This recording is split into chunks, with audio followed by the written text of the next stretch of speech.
this morning.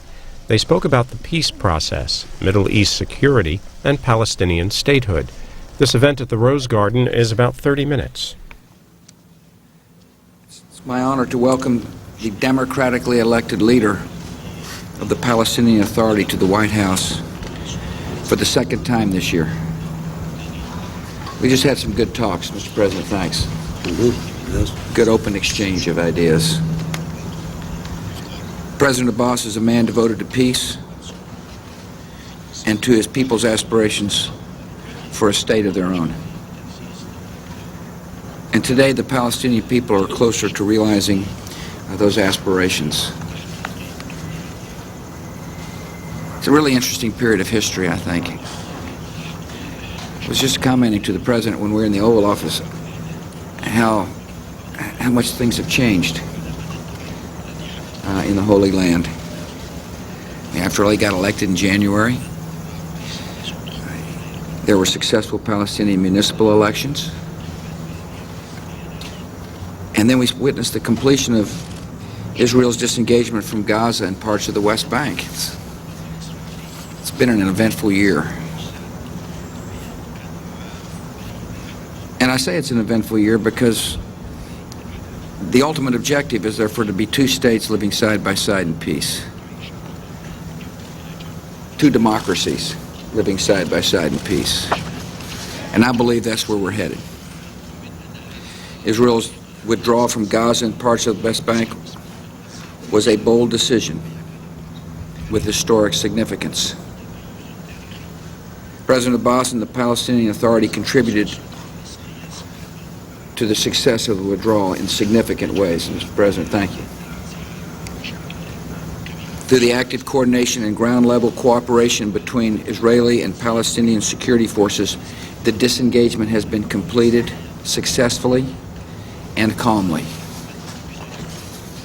Israeli withdrawal creates new opportunities, creates responsibilities for the Palestinian people. The way forward must begin by confronting the threat that armed gangs pose to a genuinely democratic Palestine. And those armed gangs must confront the threat that armed gangs pose to lasting peace between the Israelis and the Palestinians. Mr. President, you ran on a platform of peace. That's why the people voted for you. I strongly support your rejection of terror and your commitment to what you have called one authority, one law, and one gun.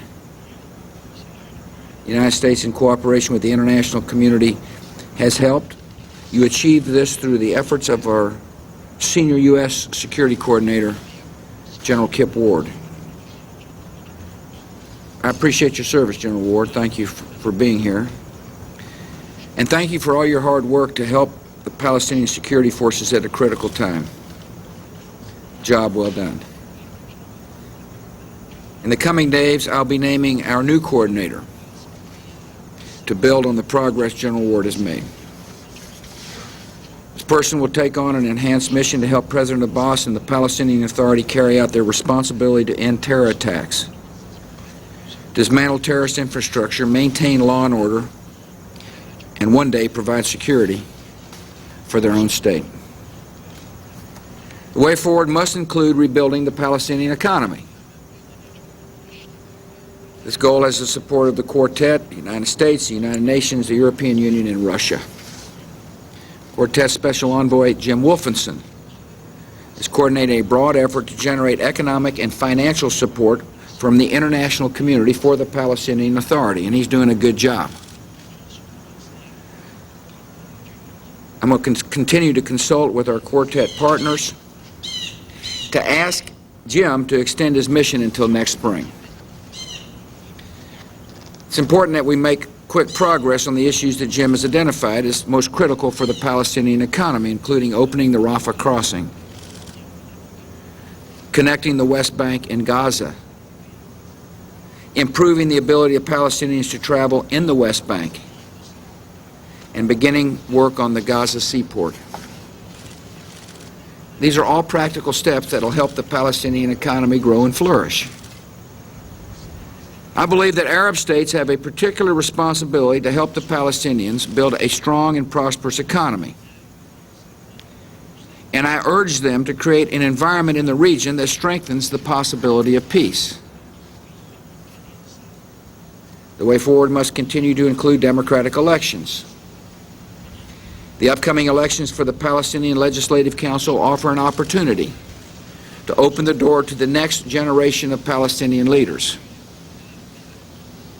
They'll be responsible for building a peaceful and hopeful future for their country.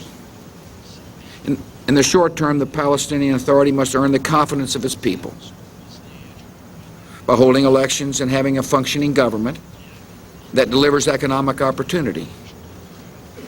The Palestinian Authority must also earn the confidence of its neighbors by rejecting and fighting terrorism. As I've stated in the past, achieving peace demands action from all parties. Israel must continue to work with Palestinian leaders to help improve the daily lives of Palestinians.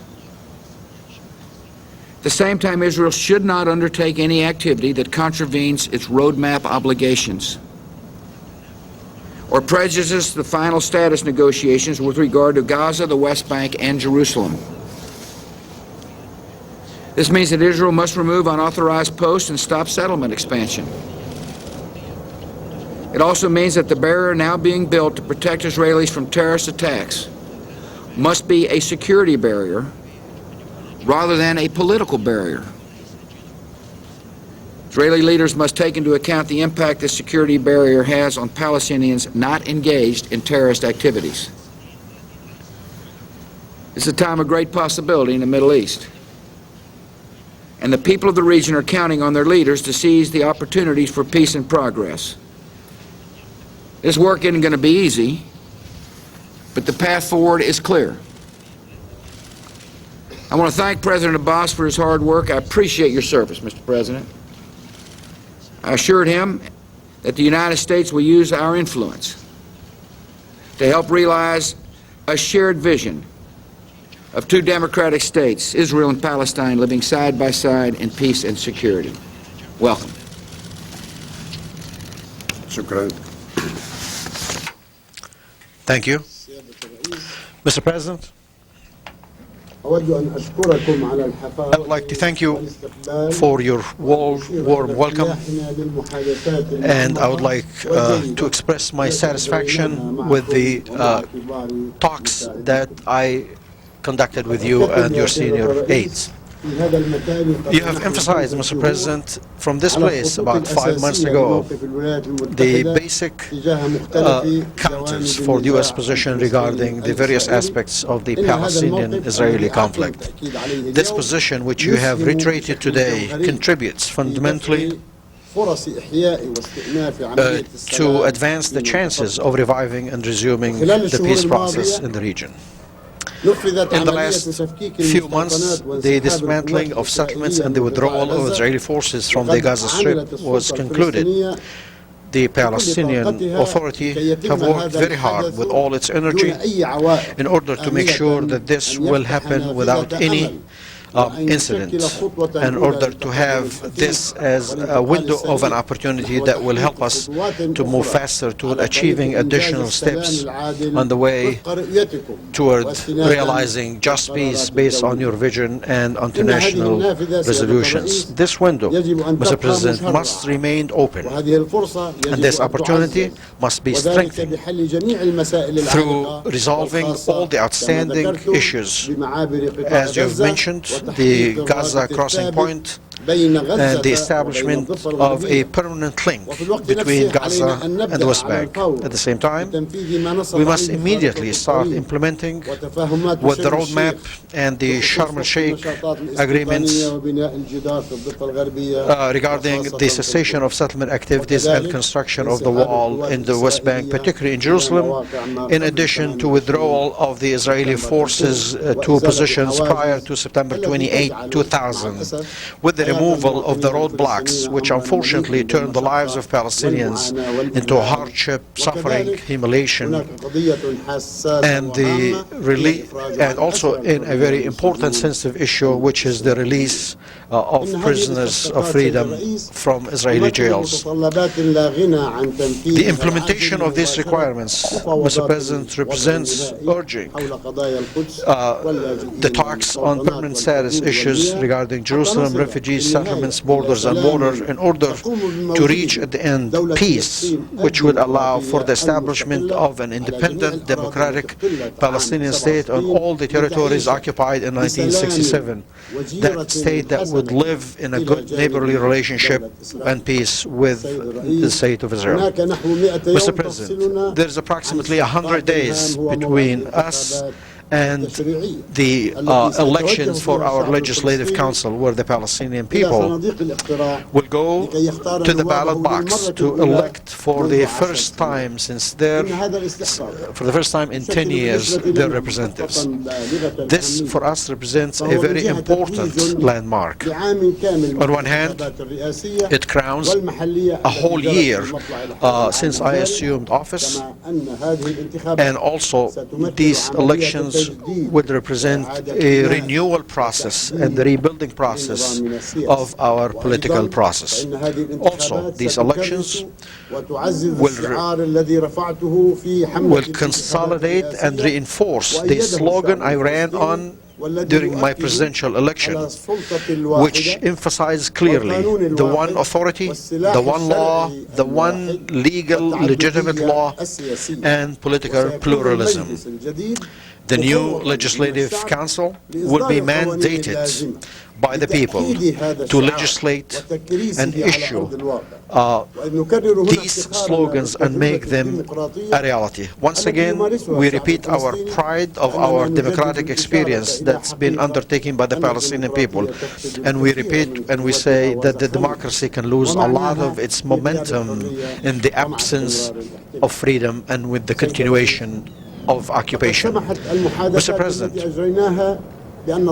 our discussions today have allowed us to inform you of what the Palestinian National Authority is doing and what we are doing in terms of various policies in various spheres.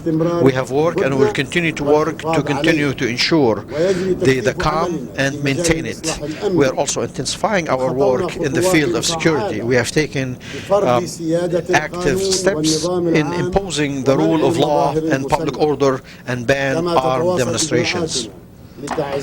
Our measures are continuing to reinforce the judiciary branch as well as the administrative reform. We have said, and we did during the last week, started launching a series of economic projects in the infrastructure and in health and education and agriculture in both Gaza and the West Bank. And here I would like to salute the United States for its contribution and also the help that came from a variety of Arab countries and countries around the world. And we hope that all these projects will be activated by the donors countries in order to increase the number of projects that our people are in need of. Our discussion of the overall situation in the region has afforded us the opportunity to point out what we reaffirmed repeatedly through the past few weeks on behalf of the Palestine Liberation Organization. We are determined not to interfere in domestic Lebanese affairs. We reiterate that the Palestinian refugees in Lebanon are subject to the authority and the laws of Lebanon as temporary guests awaiting the resolution of the refugee problem in the accordance with the international resolutions. Mr. President, we reaffirmed again here today our commitment to peace and negotiated settlement. We expect that our people's quest in this direction will be supported. The time has come to put an end to the Palestinian-Israeli conflict. The time has come that the Palestinian people will attain their freedom and independence. The time has come to move move quickly towards the resumption of permanent status negotiations. Peace requires a departure from the policies of occupation and the adoption of the principle of freedom. Peace requires departure from the policies of settlements, construction, collective punishment, unilateral acts that undermine your vision toward two states, and replace that with progress toward negotiations. Peace and security cannot be guaranteed by the construction of walls, by the erection of checkpoints, and the confiscation of land, but rather by the recognition of rights. Peace cannot be attained by the enforcement of discriminatory road policies and by the policies of imposition and creation of facts on the grounds, but rather through belief in the principles of partnership, parity, and mutual respect. We are presenting, based on wide public support, our positions that call upon the Israeli side to join us in a real partnership for making peace. We are calling for a Palestinian-Israeli partnership for the sake of creating a better future and for the entire region that can end decades from wars, occupation, and open the doors wide open.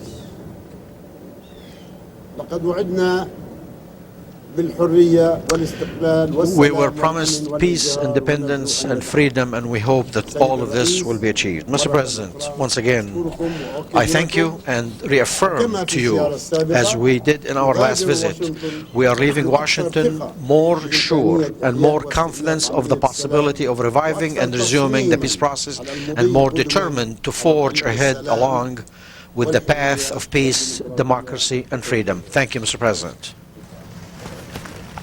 We'll take two questions aside. Terry? Thank you. Mr. President, there are a lot of distractions for your White House. The CIA leak investigation, a conservative uproar, and congressional criticism over the Harriet Miers nomination, and even investigations of top Republican leaders in Congress. How preoccupied is the White House by these problems, and how are you dealing with them? Well, I've just finished a very constructive dialogue with the President of the Palestinian Authority, talking about how to achieve peace. And I've got a job to do. And part of my job is to work with others to fashion a world that'll be peaceful for future generations. And got a job to do to make sure this economy continues to grow. I got a job to make sure that there's a plausible reconstruction plan for cities affected by Katrina. I got a job to make sure this hurricane headed toward Florida is the federal response is prepared for it. So to answer your question, there's some background noise here, a lot of chatter, a lot of speculation and opining. But the American people expect me to do my job, and I'm going to. You want to call on somebody, Mr. President? Oops. Yes. We better go one at a time here. President Bush. Who do you work for? AFP. The roadmap that your administration backs calls for the creation of a Palestinian state in the Gaza Strip and the West Bank. Yeah. Yet the Israeli settlement activities, despite your repeated calls, included today, still continue in the West Bank. What is your administration planning to do to get Israel to put an end to those activities? And then, President Abbas, ما هي الخطوات العملية التي What are the practical steps that they want President Bush to take in order to establish the Palestinian state before the end of his term? As I said in my comments, and that we expect all parties to adhere to the roadmap, and we are holding people to account on the pledges that both the Palestinians and the Israeli have made on the roadmap, and we do so publicly and we do so privately. It's a lot of these issues that have been very difficult for a long period of time become easier to resolve as there's more trust between the parties. And trust becomes a permanent part of the political process as action on the ground takes place. The Gaza withdrawal is a magnificent opportunity to help develop trust. It's an opportunity to develop trust between the Palestinians and the Israelis, and after all, the world watched strong cooperation between two willing governments to help the disengagement of Gaza, which is right now, I guess we take it all for granted. You look back, I think prior to the disengagement, there was a lot of consternation, a lot of concern. I suspect some of you might have even reported that, better watch out, this disengagement can end up being a very difficult period. And yet, thanks to the President's leadership and Prime Minister Sharon's leadership, the disengagement worked, which established trust. The President has got an assignment and a job, and that's to establish trust with the Palestinian people. He is a man who said, I'm running on peace platform, and therefore he has talked to us about using security forces to make sure that armed gangs don't disrupt the democratic process. And our job is to help him do that. And so, to answer your question, yes, we hold people to account for their promises made on the roadmap. And many of those promises will be easier to keep for all parties as there's progress on the ground. And we have seen remarkable progress during the past year. And the progress isn't over this year. There will be elections. And this is a very hopeful period. I'm very upbeat about being able to achieve this vision. I understand it's hard. Things don't happen overnight. Old feuds aren't settled immediately. And it takes a while. The key thing, as far as I'm concerned, is that there are partners in peace. Prime Minister Sharon wants there to be peace. President Abbas wants there to be peace. And both men are showing strong leadership to achieving that objective. And that's why I'm confident. I'm a heck of a lot more confident today than when I was when I first came into office. Now, I know it's nearly 5 years ago, and that's an eternity for some. But there's been remarkable progress in this part of the world. And we'll continue to work with the parties to achieve this important objective: two democratic states living side by side in peace. Thank you. Thank you. The truth is, our answer to that question, we have to change the question. What are we supposed to do as Palestinians and Israelis to do? First of all, we have to work. We have to do our part. We have to think as partners. So many years passed by, more than 4 years. We did not have any dialogue. We did not have any talks. And now we have confidence. We need to rebuild and build on that confidence and on the relationship. And on our side, we are extending our hand to be a true partners in the peace process. And we hope that the Israeli side also will do the same. So we can do our part.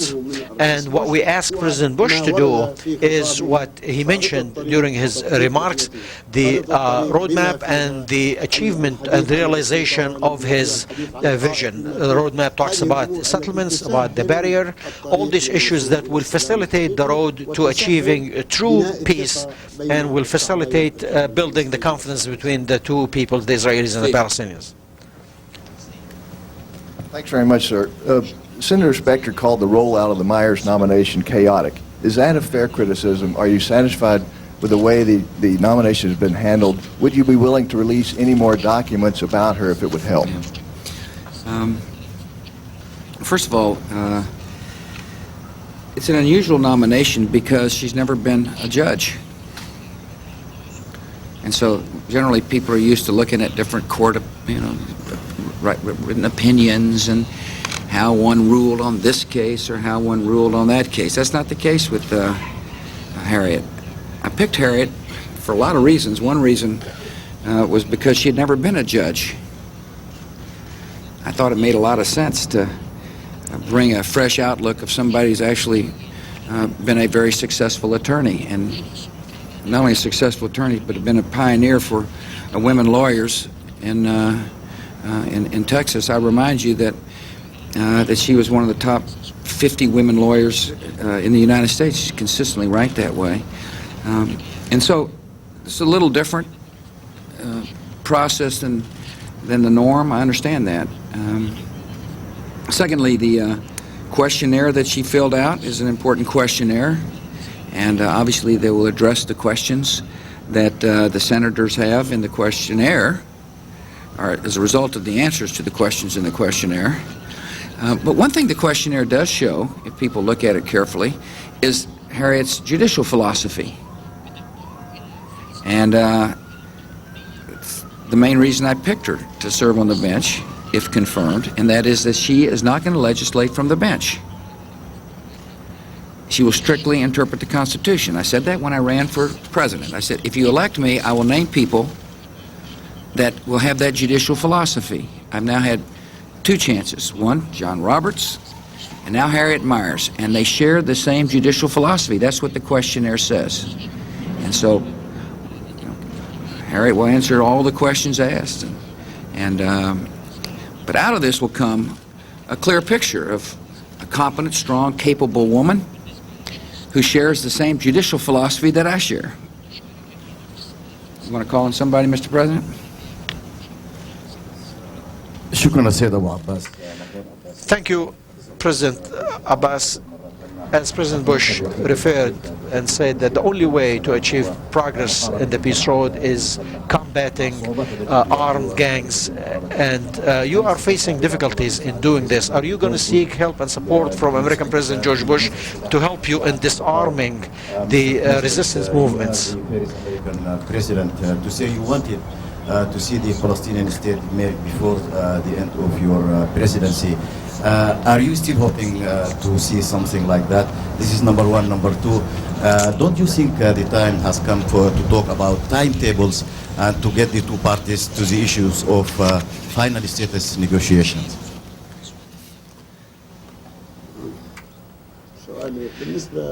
Regarding your question, I am saying that we are truly in need of help from the United States in a variety of issues, economic issues and financial issues, and also security support. And the reason is having General Ward among us, a man who has done a magnificent job, and we appreciate him and appreciate his work very much. Regarding our internal issues, we are following a policy. I believe it is a successful policy. When we started and we asked everyone to accept the Hudna or the calming, all the organizations that are recognized accepted that. Then we moved into another phase, and that is the phase of banning all public demonstrations with firearms. All groups accepted that. Now all groups are on their way to the electoral process, so all groups will become a part of the political Palestinian fabric. I believe this will create a new phase in the life of Palestinian people. It's a phase of democracy and pluralism in full-fledged in order to be a solid base for peace in the region. I believe that 2 democratic states living side by side in peace is possible. I can't tell you when it's going to happen, and it's happening. And the reason I can't is because there'll be moments of progress and there'll be moments of setback. The key is to keep moving forward, is to have partners in peace to move forward. But one thing that will not happen is that we will try, the United States will try to conform and force parties to make decisions based upon the political schedule in America. That doesn't make any sense. What matters is the decisions made by the Palestinians and the Israelis and the confidence earned as we move forward. And so you said I would like to see 2 states before I get out of office. Not true. I'd like to see 2 states. And if it happens before I get out of office, I'll be there to witness the ceremony. And if it doesn't, we will work hard to lay that foundation so that the process becomes irreversible. Timetables are, an interesting thing. Everybody wants a timetable, it seems like, on different issues. And These are very complicated matters where years of conflict and years of mistrust are being resolved by some basic truths. And one of the basic truths is free societies are peaceful societies. And so we can look forward to working with a partner in peace. A person who said, vote for me, I'm for peace. And a man who declares his understanding that the Palestinian people, the long-suffering Palestinian people, will be well served by a democracy, a truly functioning democracy. And so, Mr. President, we're glad you're back.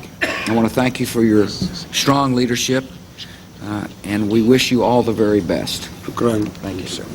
Appreciate you.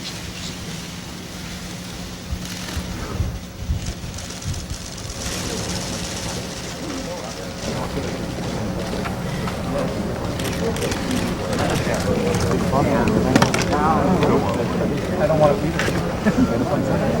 بس يلا كده 2008 راح 2005